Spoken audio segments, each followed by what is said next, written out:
If you're on the hunt for actionable insights on escaping the corporate grind, embracing entrepreneurship, and building financial freedom, then you've found your guide.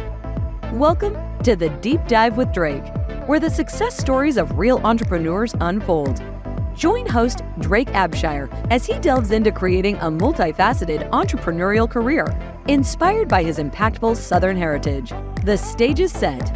Let's embark on this journey with Drake.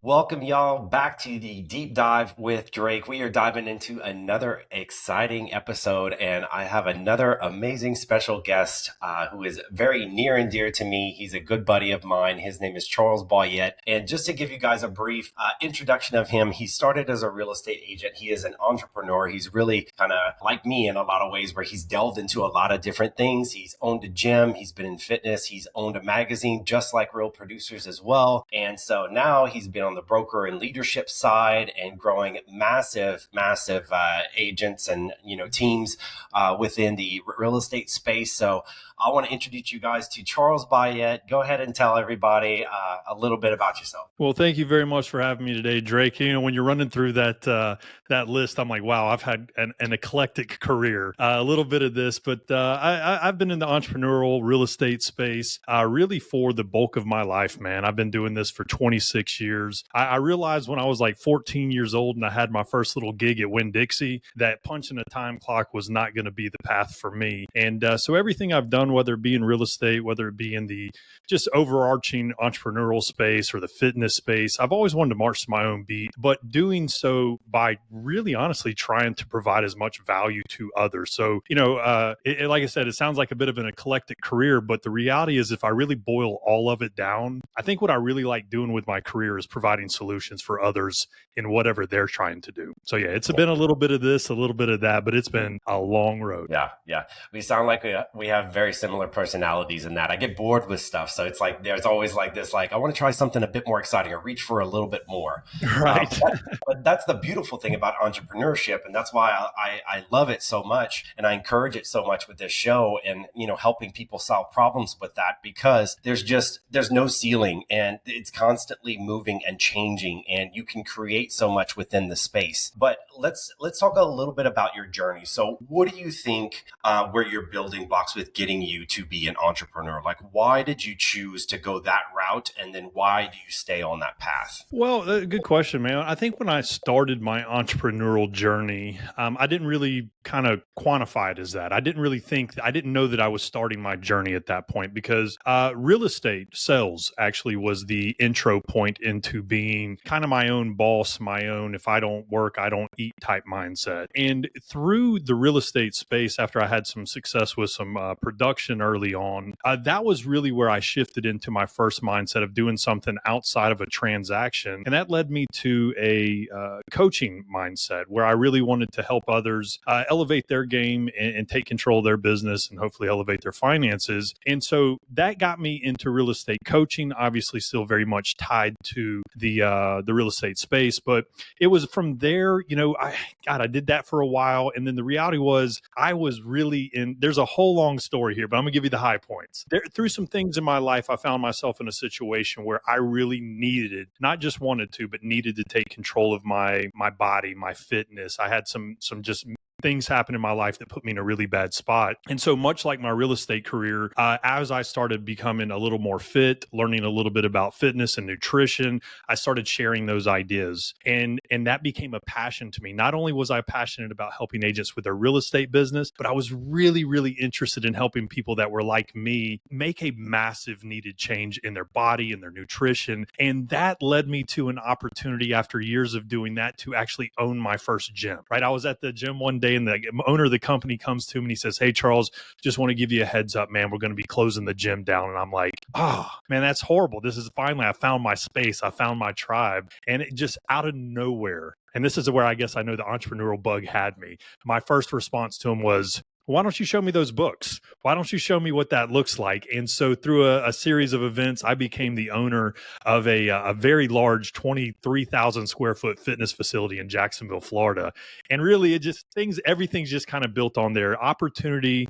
I think what's interesting, Drake, is if you truly lead your businesses, no matter what it is, and the primary focus is more about helping whoever your consumer is rather than putting the dollars in the bank account. What I've always found is leading with that mindset has opened up just tremendous amount of doors. No matter what business I've been in, I've met somebody that's given me a gateway to another opportunity.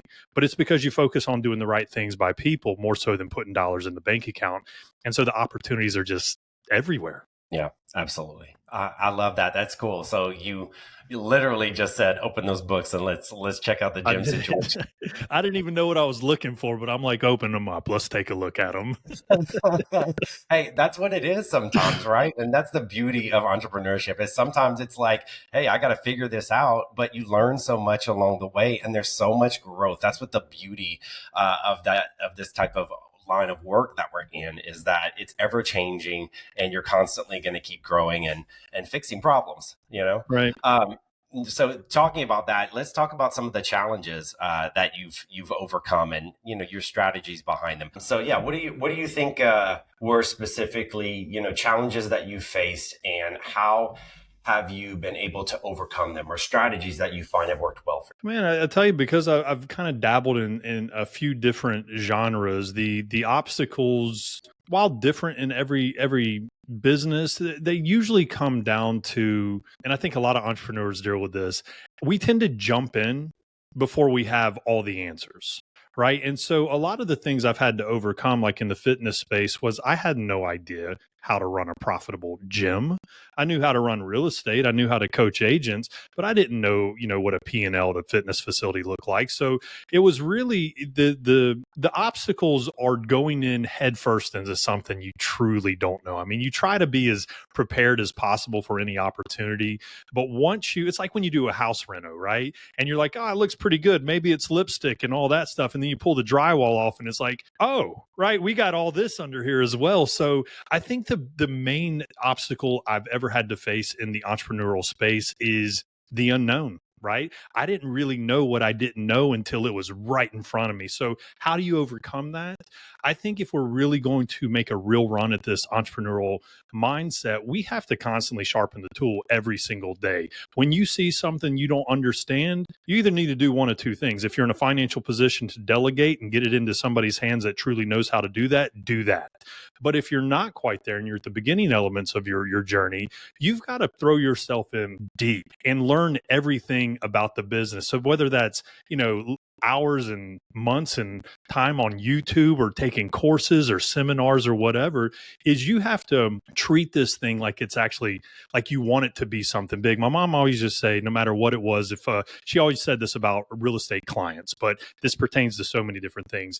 If you want this client or this business journey to house, clothe, and feed you, you need to act like it, right? You need to be intentional with those efforts. So there's a bunch of different obstacles I've had to overcome in life. But if we're looking at the overarching thing, it's really just been the unknown and how you deal with it and how you get tuned up, take your shots and get knocked down and get right back up. I think you have to develop a mindset of resiliency to truly be able to jump off into the space, because look, when we're scrolling through Instagram and everybody's hashtag entrepreneurs, it looks really sexy. It looks really fun. But the reality is, man, it's a grind sometimes, and you got to be willing to take the lumps and jump back up. Yeah, I'm like, I wish people would follow me around on a typical day in real estate, because there is nothing sexy about me dripping sweat down my back of my shirt and like a million things that are piled up in the seat of my car. Right. I feel like it's a hot mess, but the second I get in front of the client, it's like this clean look of like, oh yeah, everything's fine. For sure. Yeah. For sure. So one of the things that you said, which I find is interesting, because I've had somebody present this to me recently about the fact of delegation. I think delegation is extremely important in business. I am a huge fan of it because there's a lot of things I do not like to do in my business that is so helpful to have. But I've noticed when those people are not available, or when they, God forbid, quit on you, then you're in somewhat of a pickle. So how have you handled any type of situations where it comes to that, where you got to quickly hire, or do you got to do it yourself? What would you do in those types of situations or recommend? Yeah, man. So there's obviously, there's levels to the game, right? There's a lot of people, much like myself or you back in the day when we were getting started in this journey. the part about entrepreneurship that I think all of us share in the beginning stages is that we are the CEO, we are the front desk person, we are the janitor, we are the cleaner, whatever the case is. And so I think the best way that you can always be equipped in those beginning stages is to know the process inside and out, right? Surface level leadership, it tends to be a problem when you don't really understand how every function of your business operates. Because in those, there's been plenty of times, Drake, where if one person didn't show up, my whole staff was missing. You know what I mean? I mean, literally, there's been plenty of times where you've got that one person with you, and if they don't do it, well, you've got to be in a position, a mindset, a knowledge base to be able to step in and get that done until you can find the next person or till you can delegate. When you start to scale your business a little bit and you have multiple people, I think it's a big benefit to cross-train your staff in different areas to where somebody need to step in for a moment, you can have them do that, because there is nothing worse than having all your eggs in one basket and then that basket going up in flames. That's horrible. So I think the two pieces would be to make sure that you know your process and your systems inside out. It's not something you have written on paper, but it is ingrained in your DNA, right? To where you can maneuver in a moment's notice. Beyond that, you need to also be looking to fire yourself a little bit every single day. We have to be able to replicate everything you do into other departments, because part of the fun things, part of the notoriety of being an entrepreneur is like we almost like embrace this. We're on 24/7, right? We're going 100 miles an hour. But at some point, I'm 40, almost 45 years old, Drake, right? So at some point, you can't keep that pace, right? So while it is fun to be everything in your business, you have to constantly be looking at ways to offload certain tasks. Start with the small stuff.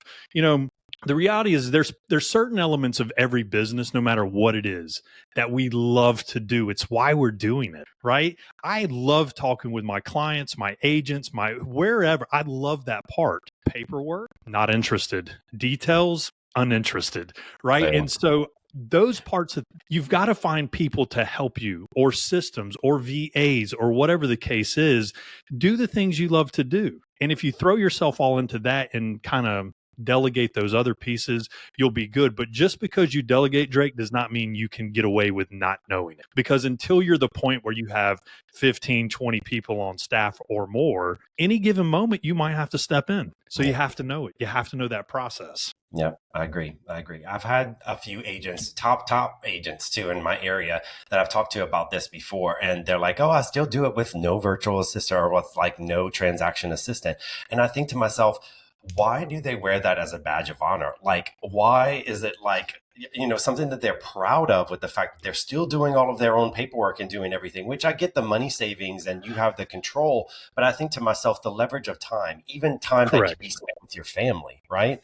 So, I mean, obviously you believe in that theory, right? Oh, for sure. And what's interesting, Drake, is again, a lot of times, whether you're a realtor or you're in any other entrepreneurial endeavor, we wear that badge of an honor many times because we have no financial options, right? So we wear that badge and we take it on so that we don't have to acknowledge sometimes that something needs to shift, because it makes a lot of sense to delegate. And the reality is I know there's plenty of people that love every aspect of whatever business they're in. It just becomes a scalability issue. It has nothing to do with whether or not you're capable, but you're always going to hit some ceiling and you can't go past a certain point. So when you're approaching that ceiling, you're just really hurting yourself, because let's say in the real estate space, it makes so much sense to hire a transaction coordinator. Maybe you don't go all in and hire an assistant yet, but you hire a transaction coordinator, somebody that can help you with that paperwork. Now, if you're going to sit around and watch Jerry Springer reruns and eat bonbons, maybe that wasn't a good use of your money. But if you're going to use that time savings to go out and generate more income opportunities, it's the smartest money you can spend. So sometimes we say, oh, I'm a control freak. I don't want to do that. I don't want to let go of this. But think about what the possibilities could be if you had that extra 4 or 5 hours to go find, I don't know, another client, right? And so it becomes a situation where no matter what business you're in, you reach a scalability point where you can't go any further until you have to. And my advice to everybody, no matter what business they're in, is try to start working on that until you're at before you're at critical mass, because when you're in a moment where you have to make a change, that's a very uncomfortable place to be. So if you look at your business as a roadmap and you can see where you're heading, and I always like to say we have to act as if we're already where we're trying to get to. And if we're at that point, that finish line, what does our business look like at that point? How have we built that structure? Well, you can start putting the pieces in place. That doesn't mean you have to go hire a full staff or full-time assistant, but start finding the pieces that you can delegate. Otherwise, you're never going to probably hit your ultimate goals because you're going to hit a wall. Yeah. Yeah. Love that. Okay. Let's switch gears a little bit. I want to talk a bit about, in business, how important social media and content creation, building a brand. So I want to talk a little bit about, because I know you do those things in your business. How do you think that's been pivotal to your business growth and for you creating a brand for yourself? Well, Drake, that's a work in progress, man. To be honest with you, I think it is something that we have nobody in any business, and I could be wrong. My thoughts, though, is that nobody in any business has the luxury of not having, excuse me, nobody has the luxury of not having a social presence right now and building a personal brand.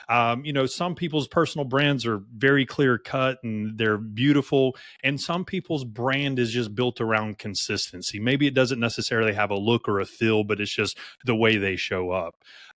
No matter what I've ever done. Now, granted, in real estate, when I got started, dude, because it's been a long time, I think we were messing around with like MySpace a little bit. Right. But we didn't have like social media like we have it today. But certainly as those things have come online in the real estate sales space, it's been pivotal. You've had to have it. When I got into the leadership space, a lot of my content started shifting a little bit.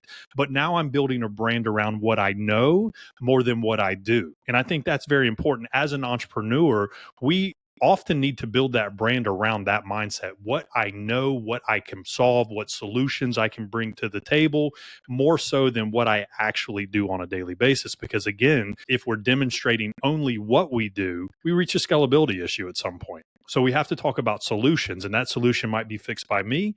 It might be fixed by one of my staff members. So then when I got in the gym space, that's really, Drake, where I saw the power of social media. Now, granted, in the gym space and the fitness space, there was a lot of vanity in that area. It's a lot of selfie posts, not for me, but people in the gym and all that. But that's where when I saw how fast things could spread on social media, I was all in. So it was really not the real estate space or anything else that gave me the aha moment. It was those years I spent in the fitness industry, because literally, you could create some clickbait pictures that would literally just go on forever. So I think it's very important, no matter what we do, that we have a brand, because let's face it, a lot of people you and I know are realtors, right? There are so many freaking realtors out there. What is the thing that's going to differentiate you between you and your competition? Is it because you do an open house? Nope. We all do it. Is it because you knock on doors? Nope. So there is an element of the personal brand that's not only just for pretty pictures, it gives us a way to differentiate ourselves, showcase our services, our value proposition, and do it in masses, right? Because if we're just having to shake hands with everybody one-on-one and convince that person that I'm great, again, scalability issues. So that's what I think. I think personal branding really comes in with your overall, how your business can scale. And I don't think anybody in today's world has the luxury to avoid that. People are going to do it at different levels, Drake, but I think you have to have some sort of presence. You have to. It's been huge in what I do. Yeah. Absolutely. And if you're wondering what Charles differentiates himself with, I think it's his biceps. So you guys need to go and once upon a time, perhaps. You can't see him right now, but if you're not, go stalk him on his social media and man his people. He's jacked. Once upon a time, I got to tell you, when I had the gym space, of course, that's what we leveraged, right? Now I try to picture it's more of like a nice fitting suit, I'm right there with you, man. I have the passion for this gym and content and branding and all this stuff. So I get it, and it's a constant. I feel like hamster wheel, right? It's like you work so hard and you make these little pieces of content or these things and that you're so proud of, and then it dates. You got to start all over again. You got to do something. You got to reinvent yourself. You got to find new and fresh ideas. And so it can really, really be a challenge. What would you say helps you to stay consistent with everything that you're doing, whether it's social media or, everything you're sticking to currently? Yeah, so this is going to be such a generic answer, but it's true. As I've kind of developed my system, I mean, because I still try to stay very active with my personal fitness. I'm a single father, and I always want to make sure I have time for my son. The career, which has multiple different arms. The most basic thing I can recommend is time blocking. Like literally, I live and die by my calendar. So to stay consistent, I've had to break up my days. Certain chunks of the day are dedicated to certain things. And the hard part, Drake, is staying consistent with that. And we all struggle with that sometimes. We're always sometimes trying to find that spot to fit in one more meeting. But what I have found is more times than not, while I may have got a meeting accomplished, I throw myself off by that because I didn't protect my personal space. I didn't protect my mental space.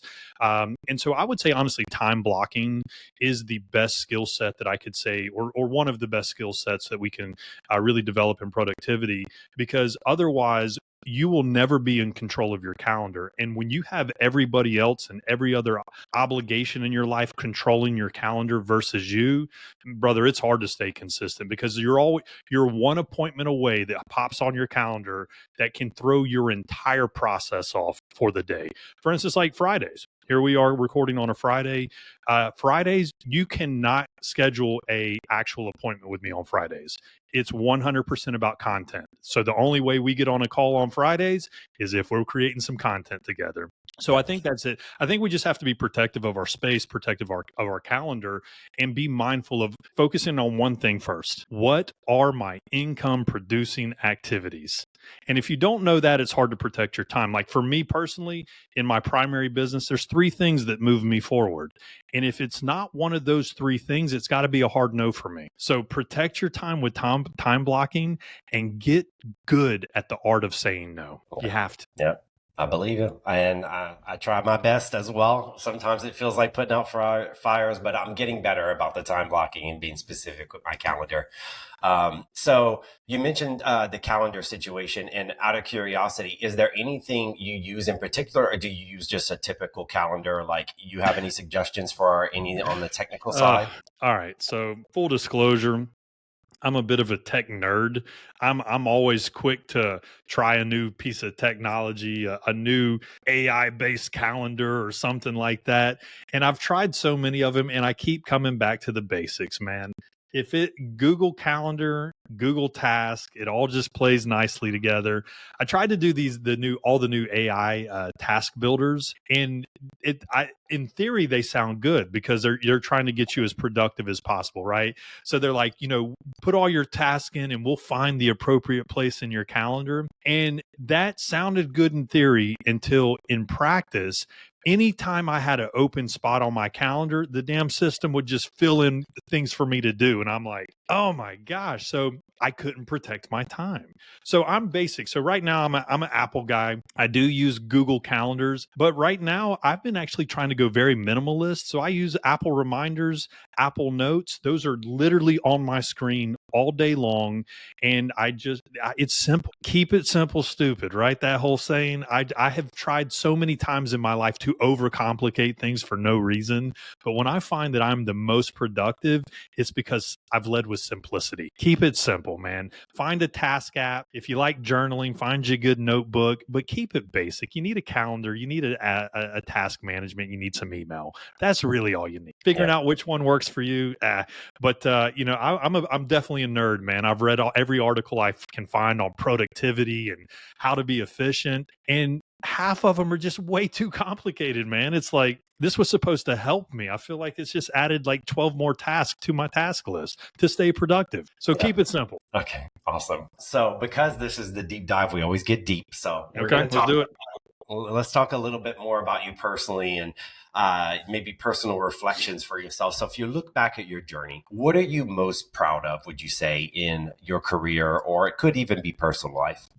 There's been plenty of opportunities I've had in my life to be proud of situations I've had to overcome. The most core story I have to my being is really the foundation of everything I kind of stand on. October 18th of 2003, I was in a horrible, horrible boat wreck. Had basically, without being too graphic, essentially my lower left leg completely detached from my body. 10 surgeries, metal plates, 16 pins, all that's still in my leg right now. And the reason we got in that accident was not by mistake. It was we were living life all the wrong way. We were out in the boat. We'd been booze cruising, and the guy driving the boat, he crashed it. That entire process was literally one of the most profound moments of my life because I almost died that night. I had to get life flighted. And it set me off on a 2.5-year recovery process, which ultimately, Drake, is what led me to the fitness industry as I was trying to overcome the wreck that I had become. And I was on a strict diet for about 2.5 years of Percocets and Doritos, right? That's it. So I had every opportunity to go the wrong path. I had every opportunity to make the wrong decisions. How I didn't end up addicted to pain pills, I'm not sure. But that set me off on a journey that was like for years, overcoming an obstacle after overcoming an obstacle, just over and over. Multiple times they wanted to. There was talks about removing my leg. It was tough. So without going too deep there, that moment literally changed everything in my life. I learned that I was living the wrong way and I had to overcome that opportunity. I found myself in a situation where I was no weight bearing on my leg for over 2 years. I had to overcome that. My career basically fell apart in those moments, and I learned the power of positive relationships because I had some people in my life during that time that refused to let me fall. They made sure they didn't just help me with my business. They basically did my business. They were so generous with their time and their belief in me that that had a big impact on how I look at other relationships. Going through that entire mess, that entire obstacle changed the way I look at everything, Drake. I mean, it literally laid the foundation for who I want to be as a human, how I want to show up for other people. Like everything I do, even in the real estate space and helping people, is tied to that damn boat crash, right? Because people showed up for me when I needed them. So every single day I try to pay those people back by showing up for other people. That's why I do what I do. And so that really is something I am very proud of. Some people are like, you're proud of a boat wreck? Yeah, well, I'm proud of how we recovered from it. Oh man, you almost made it back to the dock. Why? You almost made it. I'm proud we did not make it to the dock because had we put that boat up on the trailer, we could have killed somebody on the way home. Like literally that, yeah, some people can look at it as a boat wreck, Drake, but that was the most profound moment in my life. And it's still 20 some odd years later, plays a role in my day-to-day decision making and how I want to show up for all the people that choose to align their business with me. So I think the thing I'm proudest about is the ability to evolve, the ability to see flaws in the way that I was living, flaws in the way I was conducting myself, and the ability to learn from that and then try to take those experiences and hopefully have the most positive impact I can have on others' people's. And I think that's all that was really kind of leading into my entrepreneurial journey. And so literally everything I have done, no matter what the industry is, everything I have done has been an attempt to show up for other people. And that's something I am very proud of. Even though that's not a thing, it's more of a mindset. That is something I'm very proud of. And I don't know that I would have developed that had I not found myself in the bottom of a basement, broken, wondering how the hell I was going to survive. That was really one of the more profound moments of my life, but it changed everything, Drake. Yeah. It's crazy. Every single day, I feel like me and you have something more in common. I was in a car accident that I was ejected from my own vehicle when I was younger. It actually was just typically an accident, but it did make me rethink a lot of things and my trajectory in life and, how I chose to live. But yeah, it's crazy when we go through those types of experiences, how it affects not only us, but the people around us as well. Absolutely. Let me ask you this. How would you define for yourself your success or how has that evolved for you as a definition over time? What do you think that is for you? How would my definition of success? Personal, your My personal. personal definition of success is finding myself in a position to impact other lives. And I don't just mean like where I'm at day to day, but success to me is having other people feel comfortable looking at me as a guidance in their life. That's success. That means I've played by the right rules. I've done right by the right people. And if people can look at me and think I'm a credible source for whatever they're looking for, that's success. Because there's an old Zig Ziglar quote, and I always murder the quote, but so I paraphrase it. And it's how I've really lived my life since those early moments. And it's basically, the idea behind if I to get what I want in life, all I have to do is help others get what they want in life. And so success to me means other people see me as a credible voice to guide them down their path. And if I can have the opportunity to impact their life, my life's going to be taken care of. And that's what I've always, since in this entrepreneurial journey, that's one of the most solid facts that I can come up with, is that the greatest way to impact your finances is to do everything you can to impact others. That's really it. So success for me is other people believing that I'm a credible voice to help guide their future, their finances, their career. That's what success is to me. The dollars are going to show up. They always have. And so I don't chase the dollar. I chase impact. I chase the ability to hopefully have a quality impact on other people's lives. That's success to me, Drake. Yeah, and chase it, you do. I've been watching. It's been enjoyable to watch you continue to grow and change within your career. I know you're in the real estate space, so let me just ask you, what do you think excites you the most about the future of our industry, and are any new endeavors that you're pursuing within it? That's actually two separate answers. So what I'm excited about the most in our industry right now is interesting, because a lot of people are, maybe what I'm about to say, they look at it as potentially a negative thing. All the stuff that's happening in our industry with NAR and the new guidelines and all that stuff, I see this as such an incredible opportunity because I genuinely think the return of the professional is coming to our industry. Not to say every agent isn't wildly professional, but there has been levels to this game for a long time. And I do think that because of certain new rulings, whether or not we agree with them, I think it's going to force change, and we have no option but to evolve as professionals. I think I'm excited because I genuinely think while the next 12 months might be bumpy, I think beyond that, we're going to be surrounded with a new mindset. I think it's only going to benefit our industry that we have to operate with a touch more professionalism as a whole, a bit more transparency as a whole. What I'm excited about in the industry is the overwhelming amount of opportunity that is knocking on our door. Think about back in 2008, Drake. The sky was falling, right? The financial meltdown was upon us. The foreclosures were everywhere. People got rich in this industry. You got two options. You can stick your head in the sand and pretend, oh my gosh, this will be over soon, or you can adapt. You can evolve, and you can be the leader of the pack in the next 12 to 18 months. Fortunes will be made in the next couple of years because of all the changes that are happening. So I'm very intrigued by that, not only for myself, but all the people that we're in business with. That would be what I'm most excited about in our industry. And I forgot, what was the other piece, the other side? What new endeavors are you looking forward to, or that you're currently pursuing? Yes, okay, that's always a fun one. So obviously in the real estate space, there's always ways to maneuver. So I do have an opportunity to have a leadership role with the company that we're with currently. And I'm excited about the opportunity to constantly have a voice in shaping this company and making it something great. But personally, tons of endeavors. My business associates and I, we are in the process of launching a mortgage division. We're in the process of launching an entire national title division.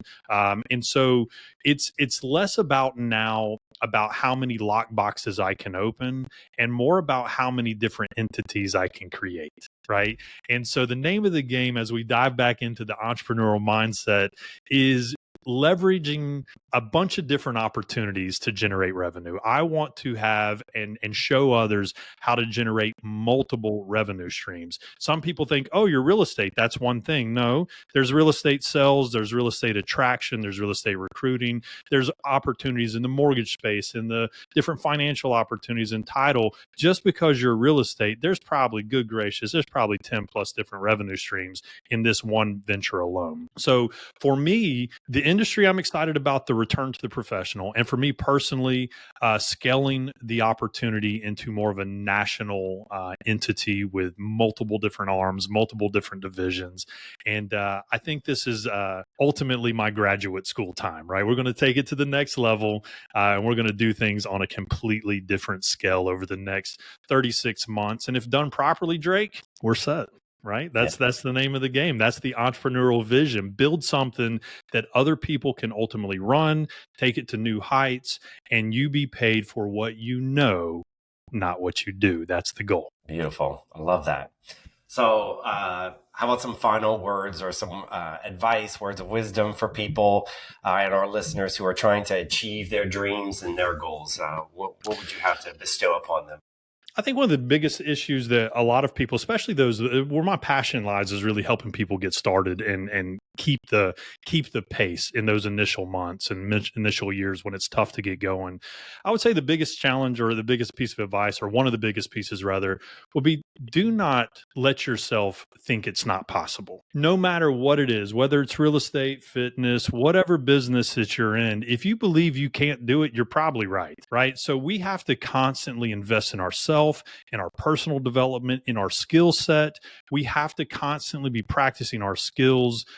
You have to go all in. If you, like my mom says, if you want whatever your business, whatever you're doing, if you want it to house, clothe, and feed you, you need to act like it. You have to act like it. And so my advice would be, go all in on yourself first and foremost, and then go all in on whatever the heck it is that you're doing. Find what you love, delegate what you don't, cash the checks. That's how you do it. Love it. Love it. There's a couple of final questions I always ask everybody, just because I think they're important. And I love the vulnerability that can come from, and the humanizing that come from these questions. But what are you most afraid of in life? Not showing up for people, man, honestly. What literally, and I mean this, sometimes it keeps me up at night.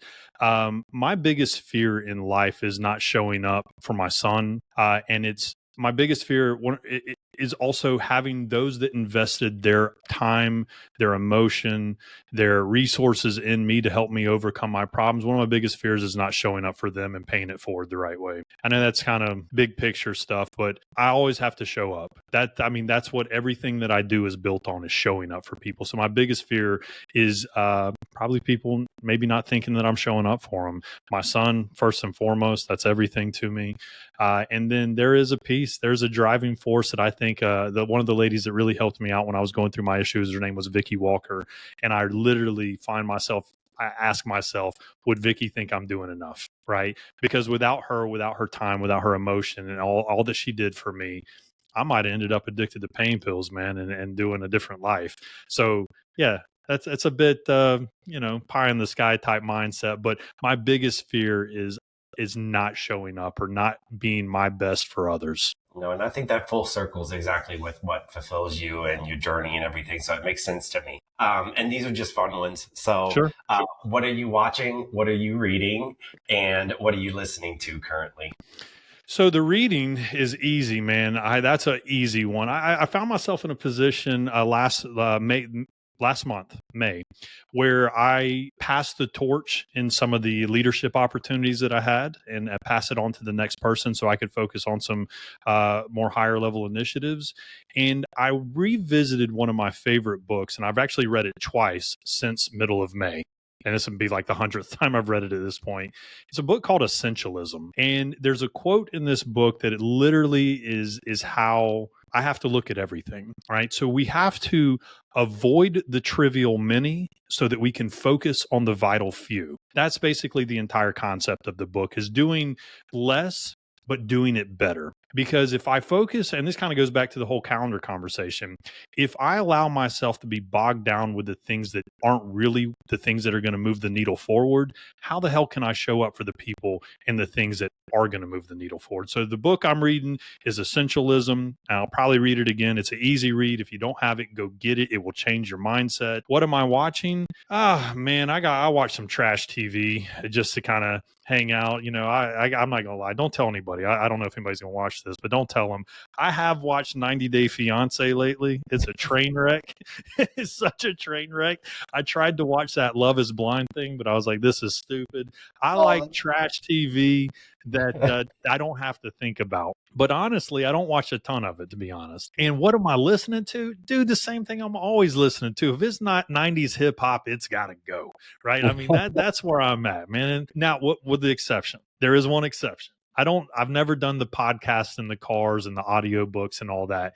If I'm not listening to 90s hip hop, I am probably, and this is going to sound like so nerdy, I'm probably listening to an audio of myself pitching a new script, right? Because I will record myself giving a script and then I listen to it in the car over and over and over because I want that to be ingrained in my body. I like when I talk with people, they're like, wow, that sounded so smooth. Like it was just second nature. Well, it was second nature because I've recited it 5,000 times while I'm driving down the road. So if it's not some level of hip hop, it's usually my horrible voice listening as I practice a new script. I know that's kind of nerdy. Don't tell me. No, I absolutely love it, man. I can't tell you how much I enjoyed having you on the show, Charles. You are an inspiration, and I know a lot of people are going to find so much value in everything that you had to share. If people want to connect with you in some type of way, maybe they connected with your story or they want to reach out, how would you have them do that?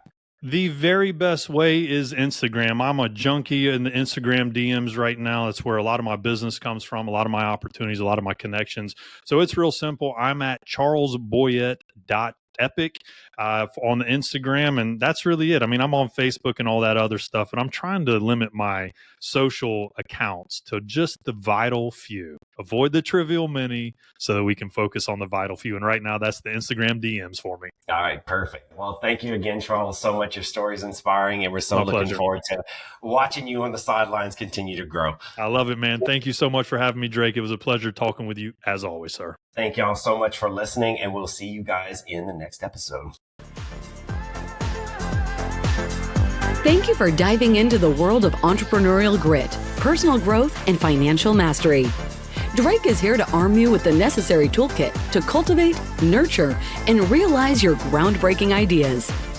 Keep journeying with us by tuning in to subsequent episodes at deepdivewithdrake.com.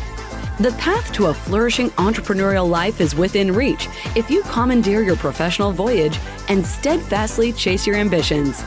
See you on the next highly engaging episode. Until next time.